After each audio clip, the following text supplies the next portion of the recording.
جب وہ میرے قریب آئی تو اس نے پوچھا یہ کون ہے؟ اس کے بعد وہ مجھے ایک کمرے میں لے گئی اور کہا تو کون ہے؟ میں نے اس کے آگے زمین چومی اور کہنے لگا اے میری آقا، تجھے میں خدا کا واسطہ دیتا ہوں، میرا خون نہ خشک کر بلکہ میرے اوپر رحم کھا۔ یہ کہہ کر مارے ڈر کے میں رونے لگا۔ وہ بولی بے شک تو چور ہے۔ میں نے کہا خدا کی قسم میں چور نہیں، کیا صورت سے میں چور معلوم ہوتا ہوں؟ اس نے کہا اگر تو سچ سچ بتا دے تو میں تجھے پناہ دے دوں گی۔ میں نے کہا میں ایک ناسمجھ اور بے وقوف عاشق ہوں، عشق اور ناسمجھی نے مجھے اس بھور میں پھنسا دیا ہے۔ یہ سنتے ہی وہ جا کر زنانے کپڑے لے آئی اور مجھے پہنا کر اپنے کمرے میں لے گئی۔ ایک تخت پر مجھے بٹھا کر کہا ڈر نہیں، کیا تو خراسانی صراف ابو الحسن نہیں ہے؟ میں نے کہا ہاں۔ بولی تیرے سچ بولنے پر خدا نے تیرا خون معاف کر دیا، ورنہ تو مارا جاتا، خاص کر اس وجہ سے کہ تو خلیفہ کے کپڑے پہنے ہوئے اور اس کا عطر لگائے ہوئے ہے۔ اگر تو واقعی ابو الحسن ہے تو بے خوف ہو جا، کیونکہ تو شجر کا محبوب ہے اور وہ میری بہن ہے، ہمیشہ تیرا ذکر کیا کرتی ہے۔ اس نے تیرا سارا قصہ مجھ سے بیان کیا ہے، جتنا تو اسے چاہتا ہے اس سے زیادہ وہ تجھے چاہتی ہے، لیکن تو یہاں آیا کیسے؟ اس کے کہنے پر یا بغیر اس کے کہے تو نے اپنی جان ہلاکت میں ڈالی، اس سے ملنے میں تیرا کیا مقصد ہے؟ میں نے جواب دیا اے میری آقا، واللہ میں اپنی جان کو خطرے میں ڈال کر یہاں آیا ہوں، میرا مقصد سوا اس کے کچھ بھی نہیں کہ اسے دیکھوں اور اس کی باتیں سنوں، اس کے علاوہ کبھی میرے دل میں اس کی طرف سے کوئی برا خیال نہیں آیا ہے۔ اس نے کہا اسی نیک نیتی کی وجہ سے خدا نے تجھے بچا لیا اور میرے دل میں تیری طرف سے رحم ڈال دیا۔ اس کے بعد اس نے اپنی باندھی سے کہا شجر کے پاس جا کر کہے تیری بہن تجھے سلام کہتی ہے اور بلاتی ہے، اس کا دل گھبرا رہا ہے۔ باندھی جا کر یہ جواب لائی کہ خدا تیرا سایہ میرے اوپر قائم رکھے اور میں تجھ پر قربان جاؤں، اگر تو کسی اور وقت مجھے بلاتی تو میں دریغ نہ کرتی، لیکن اس وقت خلیفہ کے سر کے درد کی وجہ سے میں مجبور ہوں، اور تو جانتی ہے کہ وہ میری کتنی عزت کرتا ہے۔ اس نے باندھی سے کہا کہ پھر جا کر اس سے کہے کہ تجھے ضرور آنا ہوگا، کیونکہ میں تجھ سے ایک راز کی بات کہنا چاہتی ہوں۔ باندھی جا کر اسے لے آئی۔ بہن نے اٹھ کر اس کا خیر مقدم کیا، اسے گلے لگایا اور کہا اے ابو الحسن، نکل کر اس کے ہاتھ چوم۔ میں کمرے کے پیچھے ایک کوٹری میں تھا، وہاں سے نکل آیا۔ مجھے دیکھتے ہی وہ مجھ سے لپٹ گئی، مجھے اپنے سینے سے لگا لیا اور کہا اپنا ماجرا سنا۔ میں نے سارا ماجرا سنایا تو کہنے لگی مجھے افسوس ہے کہ تجھے ایسی ایسی تکلیفیں اٹھانی پڑی، خیر شکر ہے خدا کا کہ تو صحیح و سلامت بچ گیا، اور تیری سلامتی کی انتہا ہے کہ میرے اور میری بہن کے کمرے میں پہنچ گیا۔ اس کے بعد اس نے اپنی بہن سے کہا ہم نے عہد کیا ہے کہ حرام کاری نہ کریں گے، لیکن چونکہ اس نے میری خاطر اپنی جان خطرے میں ڈالی ہے اور مصیبتیں جھیلی ہیں، میں اس کے قدموں کی خاک اور جوتوں کی مٹی بن کر رہوں گی۔ بہن نے جواب دیا اسی نیت کی وجہ سے خدا نے اسے نجات دی۔ لڑکی نے کہا تو دیکھ لے گی کہ میں حلال طریقے سے اس سے ملوں گی اور اس مقصد کے حاصل کرنے میں اپنی جان لڑا دوں گی۔ ہم یہی باتیں کر رہے تھے کہ بڑا شور و گل اٹھا۔ ہم نے دیکھا کہ خلیفہ شجر کے کمرے میں آ رہا ہے۔ یہ سنتے ہی اس نے مجھے تہ خانے میں بند کر دیا، اوپر سے تختہ لگا دیا اور جا کر خلیفہ کا خیر مقدم کیا۔ خلیفہ آ کر بیٹھ گیا، وہ کھڑی ہو کر اس کی خدمت کرنے لگی اور حکم دیا کہ شراب لائی جائے۔ خلیفہ ایک کنیز کو بہت چاہتا تھا جس کا نام نجمہ تھا، لیکن اس کنیز نے خلیفہ کو چھوڑ رکھا تھا اور خلیفہ نے اسے۔ وہ اپنے حسن و جمال کے گھمنڈ میں متوکل سے صلح نہ کرتی، اور متوکل اپنی خلافت اور بادشاہت کے الزام میں اس سے صلح نہ کرتا اور اس کے آگے نہ جھکتا، حالانکہ اس کی محبت اس کے دل میں شعلے مار رہی تھی۔ تاہم وہ اور کنیزوں سے اپنا غم غلط کرتا اور ان کے کمروں میں جاتا۔ اسے شجر کا گانا بہت پسند تھا۔ خلیفہ نے اس سے گانے کی درخواست کی۔ شجر نے ستار لے کر گانا بجانا شروع کیا۔ خلیفہ بہت خوش ہوا، اور میں تو اے امیر المومنین تہ خانے کے اندر اتنے مزے میں آ گیا کہ اگر خدا مجھ پر مہربان نہ ہوتا تو چیخ مار کر بے نام ہو گیا ہوتا۔ خلیفہ نے اس سے کہا مانگ کیا مانگتی ہے؟ بولی مجھے آزاد کر دے اور ثواب لے۔ اس نے کہا میں تجھے خدا کے لیے آزاد کرتا ہوں۔ لڑکی نے اٹھ کر اس کے آگے زمین چومی اور خلیفہ نجمہ کے کمرے کی طرف چل دیا۔ ایک کنیز نے آگے بڑھ کر نجمہ کو خبر دی کہ خلیفہ آ رہا ہے۔ اس نے خلیفہ کا خیر مقدم کیا، اس کے آگے زمین چومی اور اس کے قدموں کو بوسہ دیا۔ اس طرح دونوں میں پھر ملاپ ہو گیا۔ یہ تو خلیفہ کا قصہ ہوا، اب شجر کا ماجرا سنو۔ وہ خوش خوش میرے پاس دوڑی ہوئی آئی اور کہنے لگی میں آزاد ہو گئی ہوں، یہ تیرے قدموں کی برکت ہے، اگر خدا نے میری تدبیر کارگر کر دی تو میں حلال طور پر تیرے ساتھ ہو جاؤں گی۔ میں نے کہا شکر ہے خدا کا۔ ہم یہی باتیں کر رہے تھے کہ اس کا غلام آیا، ہم نے اس سے سارا ماجرا بیان کر دیا۔ اس نے کہا شکر ہے خدا کا کہ نتیجہ اچھا نکلا، اور اب میں خدا سے درخواست کرتا ہوں کہ وہ تجھے یہاں سے صحیح سالم نکال بھی دے۔ اتنے میں لڑکی کی بہن جس کا نام فاتر تھا آ پہنچی اور کہنے لگی، بہن اب کیا تدبیر ہو کہ وہ محل سے صحیح سالم نکل جائے؟ اس کے قدموں کی برکت سے تو آزاد ہو گئی۔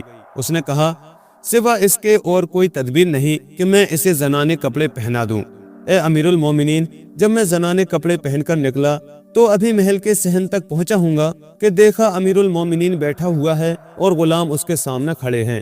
جو ہی اس کی نظر مجھ پر پڑی وہ مجھے شک کی نگاہ سے دیکھنے لگا اور اپنے نوکروں سے کہا اس لڑکی کو لے آؤ جو جا رہی ہے۔ جب انہوں نے میری نقاب اٹھائی تو مجھے پہچان لیا اور مجھ سے پوچھا یہ کیا بات ہے؟ میں نے اپنا سارا کچا چٹھا سچ سچ بیان کر دیا اور کوئی بات اس سے نہ چھپائی۔ میرا بیان سن کر وہ سوچ میں پڑ گیا، پھر اٹھ کر فوراً شجرل کے کمرے میں گیا اور کہا تو میرے اوپر ایک سوداگر زادے کو کیوں کر ترجیح دیتی ہے؟ اس نے زمین چوم کر سارا قصہ شروع سے آخر تک سنا دیا۔ اس کی گفتگو سن کر خلیفہ کا دل پسیج گیا، اسے رحم آ گیا، وہ سمجھ گیا کہ عشق نے اسے مجبور کر رکھا ہے اور وہ وہاں سے چلا گیا۔ اس کے بعد اس کا غلام اس کے پاس آیا اور کہنے لگا خوش ہو کر تیرے دوست نے خلیفہ سے حرف وہی بیان کیا ہے جو تو نے۔ وہاں سے واپس آ کر خلیفہ نے مجھے بتایا اور کہا تاجر ہو کر تو خلیفہ کے محل میں کیوں آیا؟ میں نے کہا اے امیر المومنین، اپنی جہالت، عشق اور تیرے کرم کی وجہ سے میری یہ ہمت پڑی۔ یہ کہہ کر میں رو پڑا اور اس کے آگے زمین چومی۔ اس نے کہا میں نے تم دونوں کو معاف کیا۔ اس کے بعد اس نے مجھے بیٹھنے کا حکم دیا، میں بیٹھ گیا اور اس نے قاضی احمد بن ابی کو بلا کر ہم دونوں کا نکاح پڑھوا دیا اور کہا کہ لڑکی کا سارا سامان میرے گھر پہنچا دیا جائے اور اس کا زفاف میرے ساتھ اسی کے کمرے میں ہو۔ 3 دن کے بعد میں وہاں سے نکلا اور اے امیر المومنین، جو کچھ تو نے دیکھا اور تجھے برا لگا سب اسی کا جہیز ہے۔ اس کے بعد وہ ایک دن مجھ سے کہنے لگی تو جانتا ہے کہ متوکل بڑا شریف مزاج آدمی ہے، لیکن ممکن ہے کہ کسی نہ کسی روز اسے ہماری یاد آ جائے یا کوئی حاسد اسے ہماری یاد دلا دے، اس لیے میں چاہتی ہوں کہ ایک تدبیر کر کے اس سے بھی نجات پاؤں۔ میں نے پوچھا وہ کیسے؟ اس نے کہا میں چاہتی ہوں کہ اس سے حج کرنے اور گانے سے تائب ہونے کی درخواست کروں۔ میں نے کہا تیری رائے بہت مناسب ہے۔ ہم یہی باتیں کر رہے تھے کہ خلیفہ کا پیادہ اسے بلانے آیا کیونکہ وہ اس کا گانا بہت پسند کرتا تھا اور اس نے جا کر خلیفہ کی خدمت کی۔ خلیفہ نے اس سے کہا آنا جانا بند نہ کرنا۔ وہ بولی سر آنکھوں سے۔ ایک روز جب وہ خلیفہ کے ہاں سے لوٹی تو اس کے کپڑے پھٹے ہوئے تھے اور وہ رو رہی تھی۔ یہ دیکھ کر میں ڈر گیا اور سمجھا کہ اس نے ہماری گرفتاری کا حکم دے دیا ہوگا۔ میں نے پوچھا کہ کیا متوکل ہم پر ناراض ہو گیا ہے؟ اس نے کہا متوکل ہے کہاں، اس کا تو انتقال ہو گیا۔ میں نے کہا آخر کیسے، بتا تو صحیح۔ وہ بولی وہ پردے کے پیچھے بیٹھا شراب پی رہا تھا، اس کے ساتھ فتح بن خاقان اور صدق بن صدق تھے۔ اتنے میں اس کے بیٹے اور ترکوں کی ایک جماعت نے اس پر حملہ کر دیا، اسے مار ڈالا۔ خوشی غم سے بدل گئی اور لطف رونے پیٹنے سے۔ یہ سنتے ہی میں لڑکی کو لے وہاں سے بھاگا۔ خدا نے ہمیں صحیح سلامت بصرے پہنچا دیا۔ وہاں پہنچ کر ہمیں خبر ملی مفتصر اور مستعین میں لڑائی ہو رہی ہے۔ میں نے اپنا سارا مال و متاع بصرے منتقل کر دیا۔ اے امیر المومنین، یہ ہے میری کہانی، اس سے ایک لفظ زیادہ نہ کم، اور جو کچھ تو میرے پاس دیکھ رہا ہے اور جن پر تیرے دادا متوکل کا نام ہے وہ اسی کی دی ہوئی چیزیں ہیں۔ یہ سن کر خلیفہ خوش ہو گیا۔ اس کے بعد میں لڑکی اور اس کے بچوں کو خلیفہ کے سامنے لایا۔ وہ ان کی خوبصورتی دیکھ کر حیران ہو گیا اور انہوں نے ان کے آگے زمین چومی۔ اب خلیفہ نے دوات قلم منگوا کر مجھے ایک پروانہ لکھ دیا کہ 20 سال ہماری جائیدادوں سے لگان نہ لیا جائے۔ خلیفہ اتنا خوش ہوا کہ اس نے ابو الحسن کو اپنا مصاحب بنا لیا، یہاں تک کہ موت نے انہیں الگ الگ کر دیا اور محلوں میں رہنے کے بعد وہ قبروں میں رہنے لگے۔ پاک ہے وہ ذات جو حکم چلاتی اور گناہوں کو معاف کرتی ہے۔